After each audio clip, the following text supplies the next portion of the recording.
They called it the War of the Triple Alliance, but in Paraguay it was remembered as La Desgracia, the catastrophe. Between 1864 and 1879, this small landlocked nation fought against the combined might of Brazil, Argentina and Uruguay, and lost nearly everything. What began as a cry for sovereignty turned into one of the deadliest conflicts in South American history, a slow unraveling that erased nearly two-thirds of Paraguay's population. Cities were reduced to dust. Fields once rich with crops became silent graveyards, and the rivers, once veins of life and ran thick with blood. It started with ambition. Francisco Solano Lopez, the fiery and educated son of a Paraguayan dictator, dreamed of transforming his isolated homeland into a regional power. Inspired by Napoleon, trained in Europe, he saw Paraguay not as a small nation but as a sleeping giant. Yet in his vision burned both brilliance and delusion. When neighboring countries fell into political chaos, Lopez saw opportunity and danger. He feared foreign empires would consume the continent piece by piece. So he prepared his army, modernized weapons and built fortresses along the rivers. But his preparations came too late, and his pride would cost his people everything. When war broke out in 1864, Paraguay stood alone against three giants. What followed was not a clash of equals. It was annihilation disguised as honor. Battles dragged across jungles and swamps, through towns and farmlands, leaving ruin in every direction. Disease killed as many soldiers as bullets did. Civilians starved in silence. Children were sent to fight when men were gone. Women buried the dead by moonlight and forged weapons in secret. By the time it ended, Paraguay was no longer a nation. It was a scar. But this is not just a story about war. It is a story about memory and what happens when a country's suffering is erased by history. Tonight we travel back into the smoke, blood, and silence of the forgotten war that lasted 15 years, Paraguay's lost rebellion. Before we descend into this tragic history, tell us, where are you watching from and what time is it there? Francisco Solano Lopez was not born a monster. He was born into privilege, the son of Paraguay's dictator, raised amid wealth, foreign tutors, and books that spoke of empires and glory. When he visited Europe as a young man, he was mesmerized by what he saw: the power of France, the precision of Prussia, the pride of England.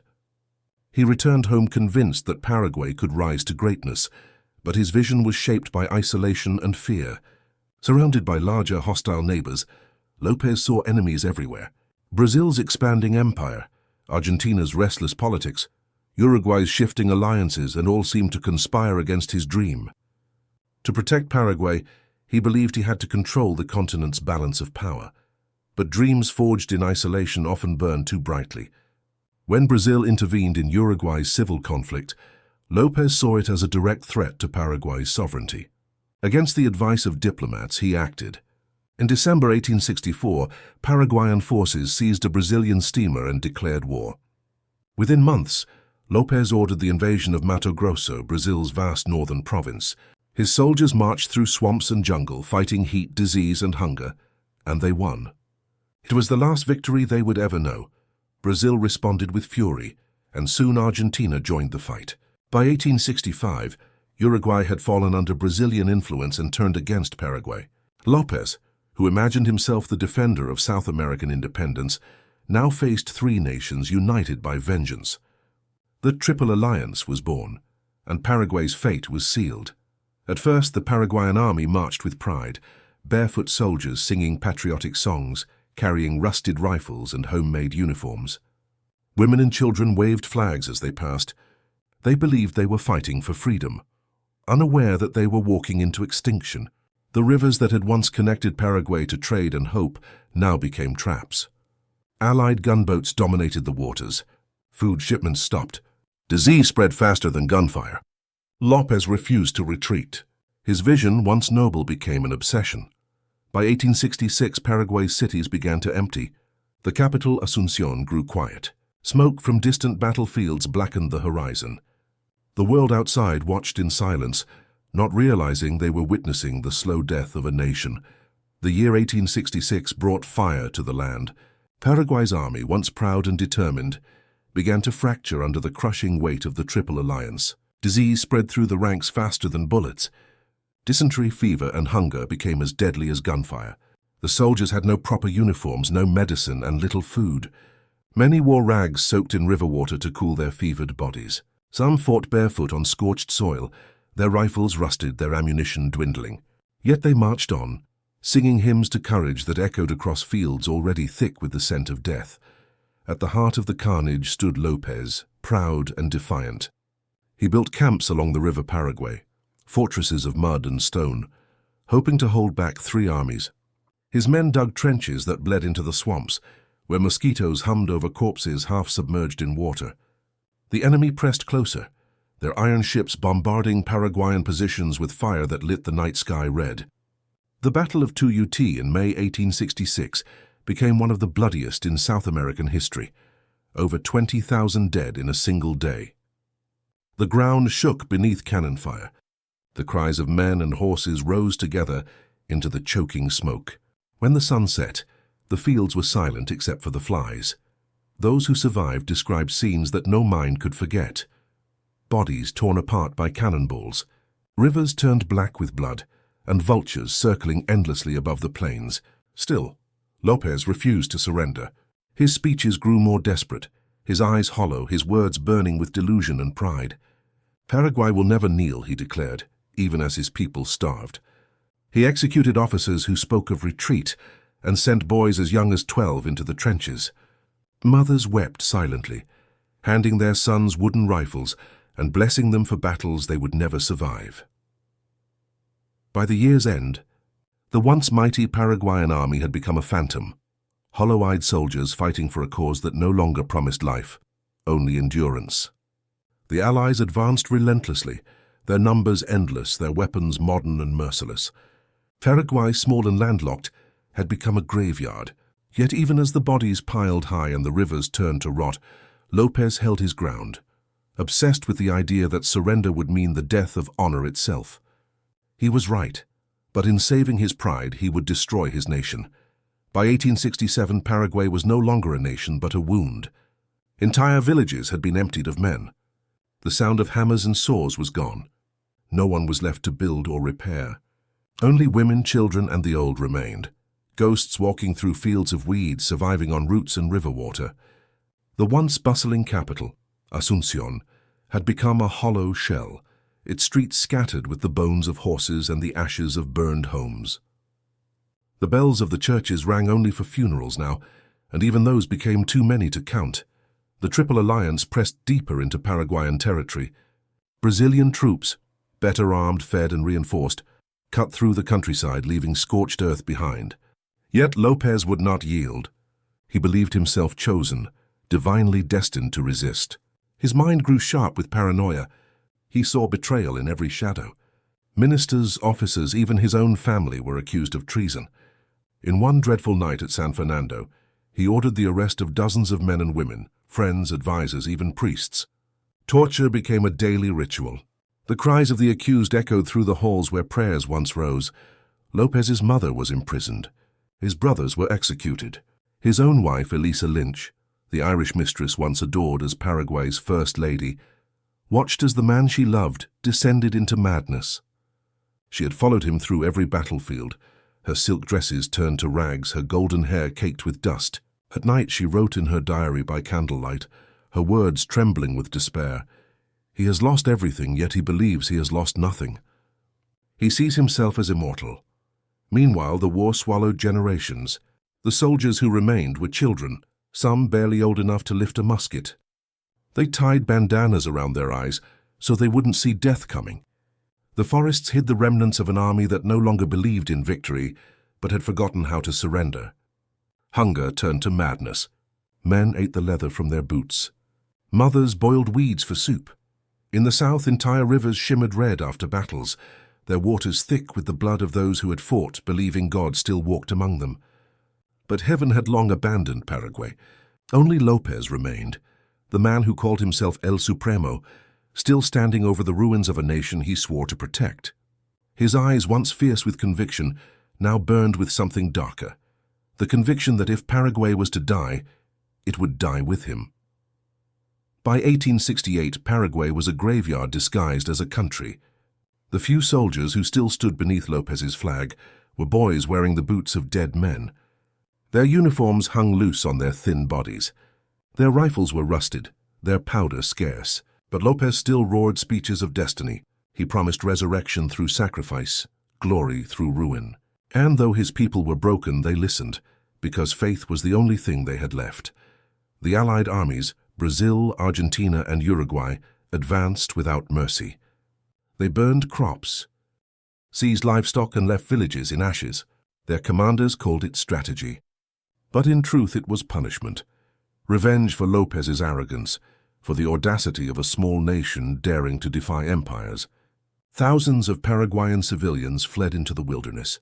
Mothers carried infants on their backs, chased by the smell of smoke and blood. Some were captured and forced into servitude. Others vanished into the jungles, never to be seen again. The last stronghold was Humaitá, a fortress carved from the riverbanks of the Paraguay River. For years it had been the shield of the nation, bristling with cannons and guarded by faith. But when the Allied gunboats arrived, raining fire from above, the fortress cracked. The skies turned black with smoke. The river boiled with falling shells. Lopez's generals begged him to retreat. He refused. "Better to die here," he said, "than to live in chains." Inside Humaitá there was no food left. Horses were slaughtered for meat. Soldiers chewed belts to stop their hunger. In the darkness men sang hymns, their voices hoarse, echoing off the stone walls. Prayers not for victory but for deliverance. One chronicler wrote that the stench of rot was so strong it clung to the lungs like smoke. When Humaitá finally fell, the Allies found not an army, but corpses clutching muskets, their faces still turned toward the flag. That flag, tattered and soaked in blood, was still standing, nailed to a cannon barrel. Lopez escaped with what remained of his army, heading north. He carried with him the gold reserves of the nation, guarded by women and teenage soldiers. Among them was his son Panchito, a boy barely 16, already hardened by war. Behind them, Paraguay burned. Fields that had once fed millions were now black wastelands. The air itself seemed to hum with grief, as if the land were mourning its own children. And yet, even as ashes rained from the sky, Lopez whispered to his followers, "Paraguay still breathes." God still walks with us. The year was 1869. The jungle swallowed the last remnants of Paraguay's army. Disease, starvation, and exhaustion were killing faster than bullets now. Men stumbled through the forests like ghosts, skin stretched over bone, eyes hollow, lips cracked from thirst. The buzzing of insects filled the air, where once the sound of drums and marching echoed. Even the rivers seemed poisoned by the dead. Lopez still refused to surrender. He had become more than a general. He was a prophet in exile, leading what was left of his people through a hell of his own creation. To the loyal he was a savior. To the rest he was a curse that refused to die. At night by the campfires, his men whispered that the devil himself had taken over his soul. But when Lopez spoke, even the dying straightened their backs. His words were iron, forged in faith, hardened in madness. They called their journey La Marcha del Silencio, the March of Silence. From the ruins of Humaitá to the desolate north, it was a trail of suffering. Every step left bones in the mud. The sick were left behind under trees, their eyes following the column until they stopped moving. The wounded begged for bullets, mercy shots to escape the crawling death that followed them. Elisa Lynch, still by Lopez's side, tried to bring humanity to the horror. She nursed the wounded with bare hands, her once elegant fingers stained with blood. She tore her gowns to bind wounds and buried soldiers with her own hands. Her beauty, once worshipped, had become a haunting shadow of itself. But her loyalty did not waver. When the officers pleaded with her to flee, she answered simply, "Where he dies, I will die." In the distance, the Brazilian army closed in. Commanded by the Duke of Caxias, they marched under banners of vengeance. They had seen their own men slaughtered, had watched the war drag on for years longer than anyone expected. For them, this was no longer a campaign. It was purification, an extermination of a nation that dared to resist imperial will. Lopez's followers were now mostly women and children. The boys were trained to hold lances too heavy for their arms. Mothers carried muskets while cradling infants. They sang hymns in Guarani as they walked, not songs of victory but of endurance. And as the moon rose over the Paraguayan wilderness, Lopez stood at the front of his ragged army, his sword raised high. "We will live as Paraguayans," he cried, "or we will die as Paraguayans." Behind him, thousands of voices answered, thin, trembling, but unbroken. By the time 1870 dawned, the war had already devoured nearly everything Paraguay had to give. The rivers were choked with bodies. Villages were nothing but blackened shells. Of the nearly 500,000 souls that once called this land home, only a fraction remained, and most were women, children, and the elderly. It was no longer a war of armies, but a slow annihilation of a people. Lopez and his followers had retreated into the mountains near Cerro Cora, a remote valley where he believed he could make his final stand. It was a place of mist and silence, where even the birds seemed to mourn. The few soldiers left guarded him with weapons fashioned from scrap. Some carried swords made from farming tools. Others fought with sharpened sticks. They had no uniforms now, just rags, skin, and bones. Elisa Lynch kept a journal during these final days. Her words are fragments of despair. "The nights are cold and death sleeps beside us.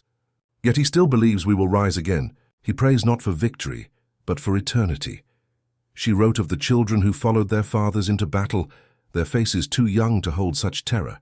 She wrote of how Lopez, in his final madness, saw angels in the smoke, and believed they were leading him to glory. In the camp, fever spread like wildfire. Dysentery, malaria, hunger. They claimed hundreds daily. Still, Lopez refused to surrender. He issued decrees declaring every soldier immortal. "No Paraguayan," he shouted, "shall kneel before a foreign king." The few generals left wept not for fear, but for the hopeless devotion that kept them bound to him. Far to the south, the Brazilian commander Count d'Eu, son-in-law to the emperor, received word of Lopez's location. The Allies moved swiftly, eager to end what had become a stain on their conscience. Thousands of troops closed in, their bayonets gleaming beneath the tropical sun. They knew the man they hunted was finished, yet they feared him all the same. In Cerro Cora, Lopez's son Panchito stood beside his father, dressed in an oversized uniform. He was barely 17. The boy had grown up in war. His first memory was the sound of cannon fire. His first lesson was loyalty. That night he sat beside his father and whispered, "Will we die tomorrow?" Lopez looked into the darkness and answered, "No, my son. Tomorrow we live forever." The jungle was silent. Only the sound of the river broke the stillness, as if the land itself was waiting to witness the last heartbeat of Paraguay. March the 1st, 1870, the dawn that would end a nation. The air in Cerro Cora was heavy and wet, the kind of heat that makes breathing feel like drowning. Lopez rose before the sun, his beard streaked with gray, his body weakened but his gaze unbroken. Around him, his final army prepared for battle, a few hundred souls standing against thousands. Some were barefoot, some held broken muskets, but all wore the same expression, resignation dressed as courage. He looked upon his men one last time. "Today," he said, "the world will know that Paraguay died standing." The words hung in the air like smoke, solemn and final. Elisa watched from the camp, her eyes hollow from months of loss. She knew this was the end, yet she would not flee. "Where he falls," she whispered, "so shall I."